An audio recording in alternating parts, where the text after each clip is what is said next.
Ah ouais. Ah ouais, donc en dessous de moi, on prévient pas, quoi. Les gars, vous savez qui a fait ça? D'ailleurs, en parlant de qui a fait quoi, avant les mêmes, il y avait les caricatures, hein, que vous étudiez maintenant. Bah, c'est un peu l'ancêtre, quoi, du truc. Et vous savez, quand vous lisez un document, bah, c'est très important de comprendre qui l'a créé, pour pas vous retrouver dans ma situation. Parce que tout le fond du document dépend du prisme de son auteur. C'est pour ça qu'en histoire, vous avez des études de documents. Peut-être qu'un jour, il y aura études de même. Dans cette vidéo, on va justement étudier la méthodologie de l'analyse du document. Et en même temps, on va réviser le chapitre sur les régimes totalitaires. Deux révisions en une, ça fait plaisir. Allez, c'est parti, balance la sauce.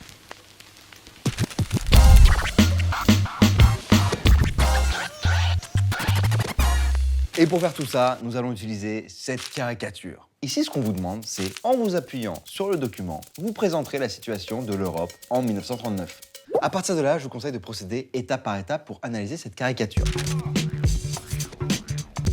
La première chose à faire, c'est l'introduction qui sert notamment à présenter le document. Pour ça, il y a pas mal de choses à dire. La nature, l'auteur, le destinataire, la date, le contexte, le résumé, les tomates, les pâtes, le pchit-pchit. Pardon, c'était ma liste de courses. Maintenant qu'on a notre liste, regardons ce que ça donne avec cette caricature. Alors, pour la nature, il y a écrit « journal satirique paraissant le vendredi », ce qui nous donne déjà quelques indices. De 1, on peut dire que c'est une caricature. De 2, que c'est en une d'un journal satirique hebdomadaire. Et 3, on peut même préciser que c'est un journal français, puisque c'est écrit en français, logique, et qu'ils ont laissé le prix en francs. Pour l'auteur, c'est Ben. Voilà, c'est écrit juste en bas. Voilà. En vrai, on pourrait peut-être être plus précis sur l'auteur, mais là, on n'a pas plus d'infos, à part son blaze. Pour le destinataire, là, c'est assez évident, ce sont les lecteurs du journal, donc il y a moyen que ce soit tous les Français. Ensuite, la date et le contexte, c'est le 26 mai 1939. C'est un élément important car ça nous permet de comprendre le contexte de la publication. C'est clair qu'un discours d'Hitler datant de 1939 n'a pas la même résonance qu'en 1945. Ce qu'il faut que vous reteniez, c'est que c'est là qu'il faut que vous apportiez vos connaissances personnelles. On n'est pas là pour niaiser. Mais allez, pour cette fois, je vous file un petit coup de pouce. Alors qu'est-ce qui s'est passé en mai 1939 ? Et là, ça fait déjà 6 ans qu'Hitler est au pouvoir d'une Allemagne de plus en plus vénère contre ses voisins, mais la guerre n'a pas encore commencé. Pour le résumé du document, une phrase suffit. C'est bon, finito pipo le tuto, basta così. En gros, il faut que vous arriviez à résumer en une phrase l'idée principale du document. Là, on peut dire que le caricaturiste exerce un regard critique sur la situation géopolitique de l'Europe, dont la stabilité est menacée par l'Allemagne hitlérienne. Jusqu'ici, tout va bien ? Ouais. Parfait. Alors maintenant, on va passer à ce que vous kiffez le plus. La problématique. Oh non! Pour ça, vous pouvez vous aider de la consigne. Par exemple, on peut proposer quelque chose du style « Que révèle cette caricature de la situation de l'Europe en mai 1939 ?» Et une fois que vous avez votre problématique, place au plan. Mais non, mais pas ce plan, enfin. Je pars du plan où on développe. Vraiment, je suis entouré de petits rigolos. Et le meilleur conseil que je peux vous donner pour faire un bête de plan, c'est de bien noter au brouillon les connaissances qui vous permettent d'expliquer les différents éléments du doc. Car, dans une étude de document, il faut faire gaffe à 2 trucs. Évitez de refaire une dissertation, c'est-à-dire balancer toutes vos connaissances en oubliant qu'on avait un document à expliquer, et ensuite éviter les paraphrases, c'est-à-dire l'erreur inverse, ne pas du tout donner de connaissances et ne faire que répéter le document. Pas de paraphrase, les parapotes. Passons à l'analyse. Déjà, ce qui nous saute aux yeux, c'est ce Minotaure au premier plan. Devinez qui c'est, cette mèche là, avec cette petite moustache, cette déco. Eh oui, c'est bien Adolf. Adolf Hitler est donc notre fameux Minotaure. Pour votre culture générale, le Minotaure est un monstre mi-humain, mi-taureau de la mythologie grecque. Il est enfermé dans un labyrinthe et se nourrit de jeunes hommes et de jeunes femmes. C'est un peu l'électeur de la mythologie grecque. Maintenant, avec nos connaissances d'historiens, on va expliquer le lien entre le Minotaure et Hitler en mai 1939. Ce n'est pas par hasard que le caricaturiste a choisi de représenter Hitler en Minotaure. C'est un moyen pour lui de dénoncer la politique agressive de l'Allemagne nazie depuis qu'Hitler est au pouvoir, c'est-à-dire depuis 1933. Et d'ailleurs, je ne sais pas si vous l'avez déjà aperçu depuis le début de la vidéo, mais on peut voir sur la table le symbole de la croix gammée. Quoi ? Pas sur celle-là, sur le dessin, en fait, sur la caricature. On va du coup en profiter pour se pencher un instant sur l'idéologie nazie. Mine de rien, c'est le moteur des choix politiques d'Hitler. Il avait pris le temps de développer tout ça dans son livre Mein Kampf pendant son séjour en prison. Pour faire simple, cette idéologie repose sur une vision raciste du monde. Les races seraient inégales et en lutte perpétuelle les unes avec les autres. Pour Hitler, la race aryenne doit occuper un territoire vaste au détriment des races jugées inférieures. Et ce sont bien sûr les Allemands, les fiers représentants de cette race. Les nazis parlent alors de la nécessité de la conquête d'un espace vital, et c'est donc cette idéologie qui va conduire aux différentes conquêtes de l'Europe pendant la guerre. Et dans la caricature, on voit qu'Hitler dévore carrément une carte de l'Europe. Maintenant, quels sont les obstacles face au projet des nazis ? Tout simplement, l'ordre international. Et pour comprendre ça, il faut parler du traité de Versailles. Le traité de Versailles, c'est le traité de paix signé entre l'Allemagne et les pays vainqueurs de la Première Guerre mondiale, notamment la France, le Royaume-Uni et les États-Unis le 28 juin 1919. Pour les Allemands, il est considéré comme une humiliation et il est appelé le diktat de Versailles parce que niveau punition, les pays vainqueurs n'y sont pas allés de main morte. Ils ont obligé l'Allemagne à payer d'énormes indemnités de guerre, renoncer à une grande partie de son armée, accepter la perte de territoire, notamment l'Alsace et la Moselle, réintégrer à la France et le corridor de Danzig qui passe sous la souveraineté de la Pologne. Les nazis avaient donc pour objectif de remettre en cause ce traité. Alors ni une ni deux, c'est ce que fait Hitler dès qu'il arrive au pouvoir. En 1936, voilà ce qu'il écrit dans un mémoire secret. Dans 4 ans, l'armée allemande doit être en état de combattre. Dans 4 ans, l'économie allemande doit être en état de soutenir une guerre. Vous l'aurez compris, Hitler a envie d'en découdre avec ce traité et prépare totalement l'Allemagne pour la guerre. En 1936, Hitler va également remilitariser la Rhénanie. La Rhénanie, vous voyez ou pas ? La Rhénanie, charmante région frontalière entre l'Allemagne et la France, doit son nom au Rhin qui la traverse. Justement, le traité de Versailles avait explicitement interdit à l'Allemagne de faire ça. Et en 1938, il va encore aller plus loin. En dessous de l'image, nous pouvons voir une inscription. Il a déjà dévoré 3 petits pays. Mais de quel pays s'agit-il? Là encore, grâce à vos connaissances, vous savez qu'il s'agit en réalité de 2 pays, dont l'un d'eux a été annexé en 2 étapes. Il s'agit de pays situés en Europe de l'Est, où vivent en partie des populations que les nazis considèrent comme allemandes et dont ils réclament le rattachement.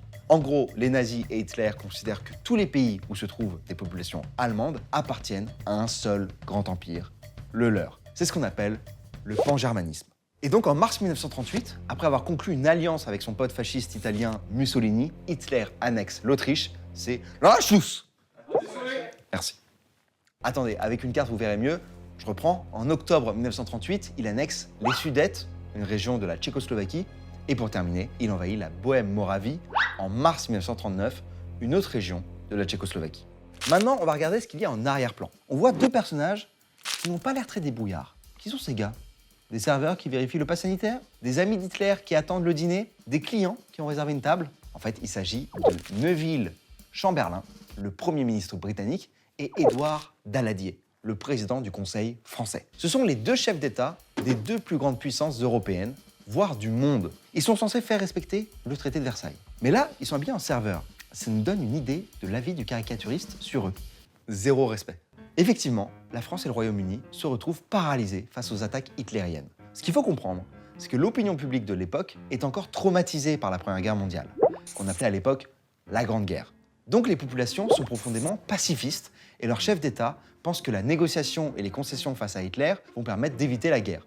C'est la politique de l'apaisement. Un épisode illustre parfaitement cette politique. En septembre 1938, Hitler exige du gouvernement tchécoslovaque qu'il lui livre le territoire des Sudètes, car de nombreuses populations germanophones y vivent. Cette situation a fait craindre le risque d'une nouvelle guerre sur le sol européen, car la Tchécoslovaquie est l'allié de la France et du Royaume-Uni. Pour l'éviter, une conférence est organisée à Munich, regroupant l'Allemagne, son allié l'Italie de Mussolini, le Royaume-Uni et la France. Et donc, à la suite de cette conférence, la France et le Royaume-Uni laissent les Sudètes à l'Allemagne et en échange, Hitler promet de cesser les annexions et de garantir la paix. Les opinions publiques européennes sont soulagées, la conférence de Munich devient la conférence de la paix.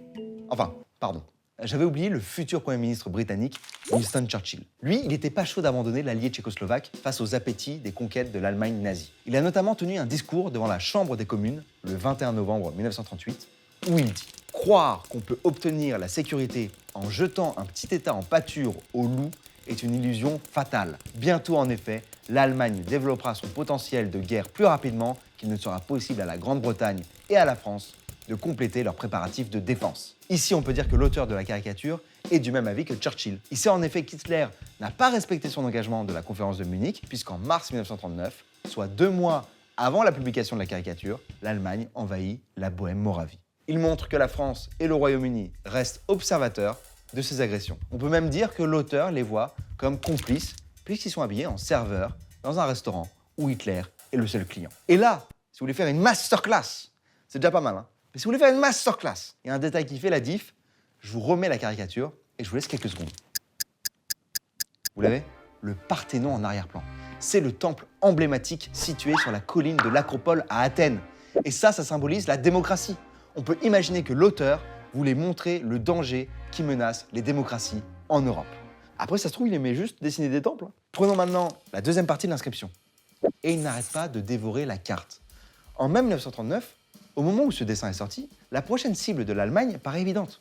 La Pologne. Or, c'est le traité de Versailles qui a fait renaître cet État. Et pour lui donner un accès à la mer, les signataires du traité de Versailles ont donné à la Pologne le corridor de Danzig. Et pour les nazis, cette concession est une aberration puisqu'elle coupe l'Allemagne en deux. Et depuis que les nazis sont au pouvoir, ils font de sacrés pubs pour que l'opinion publique allemande soit d'accord avec eux. En mai 1939, la France et le Royaume-Uni ne se font plus d'illusions.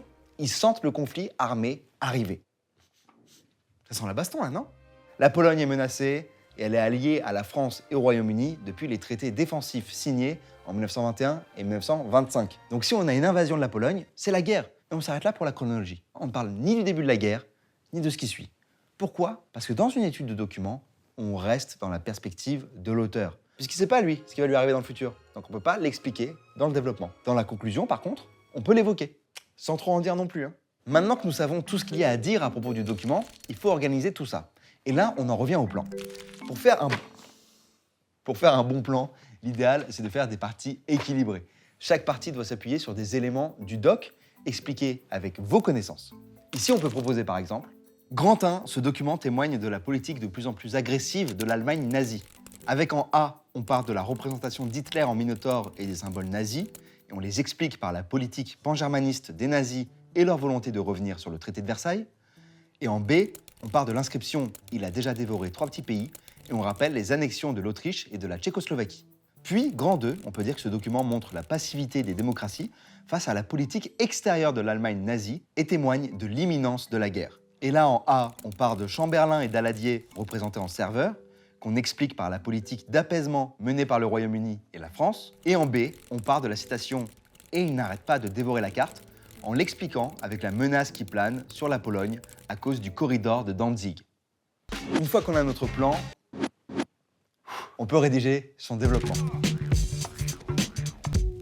Et enfin, en conclusion, on répond de manière succincte à la problématique. Par exemple, on peut dire que le document montre la situation de l'Europe en 1939 en critiquant à la fois la politique agressive d'Hitler et la politique d'apaisement menée par le Royaume-Uni et la France. Et après, pour ceux qui sont chauds, on ouvre. Et je sais que vous êtes chauds. Et en ouverture, on peut se permettre de parler rapidement de ce qui se passera après pour ouvrir le sujet vers un autre. Et là, on peut parler du pacte germano-soviétique d'août 1939 entre l'Allemagne nazie et l'URSS, mais aussi de l'invasion de la Pologne le 1er septembre et de la déclaration de guerre de la France et du Royaume-Uni le 3 septembre 1939. Puis si vous voulez vous la péter grave, vous balancez une petite citation à la fin. Moi, j'en ai choisi une autre de Churchill qui dénonce le choix des démocraties à la conférence de Munich qui pète la classe. Ça donne ça. Ils avaient le choix entre le déshonneur et la guerre. Ils ont choisi le déshonneur et ils auront la guerre. Ça fait pas mal d'infos tout ça. On se fait un petit récap? En étude de documents, en histoire, il faut d'abord présenter le document avec la nature, l'auteur, le destinataire, la date, le contexte, le résumé. Avec ces éléments, on fait l'introduction, qu'on termine avec la problématique et l'annonce du plan. Ensuite, on construit notre plan au brouillon, en pensant à toujours bien s'appuyer sur les éléments du document qu'on explique avec nos connaissances. On part du doc, on rajoute nos connaissances. On rédige, et enfin, on conclut en répondant à la question, puis en ouvrant le sujet pour inviter à aller plus loin. Et voilà. Ah, et attends, t'oublies une dernière chose. Éviter la dissertation et la paraphrase. J'espère que vous voyez maintenant mieux comment analyser un document et surtout, on vient de se faire une bonne révision de l'avant-Seconde Guerre mondiale. Et ça fait plaisir. Force et honneur pour vos révisions et je vous dis à très bientôt pour une prochaine Anti-Sèche.